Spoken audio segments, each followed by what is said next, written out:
দুনিয়াতে যত অদ্ভুত অদ্ভুত প্রশ্ন সব আপনি মুসা আলাইহিস সালামের মাথা থেকে পাবেন। বিভিন্ন বিষয়ে আল্লাহরে প্রশ্ন করতেন। সাইয়েদনা মুসা আলাইহিস সালাম আল্লাহরে বললেন, আল্লাহ আপনি আমার এমন একটা জিকির শিখাইয়া দেন যে জিকিরটার শব্দ আপনি আর আমি ছাড়া কেউ জানবে না।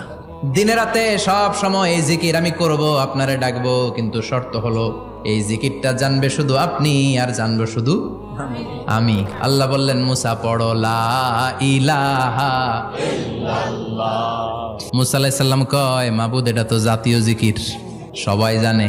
আমি তো চাইছি এক্সেলেন্ট একটা জিকির, কারো কাছে নাই, শুধু আমি জানবো আর আমি পড়বো।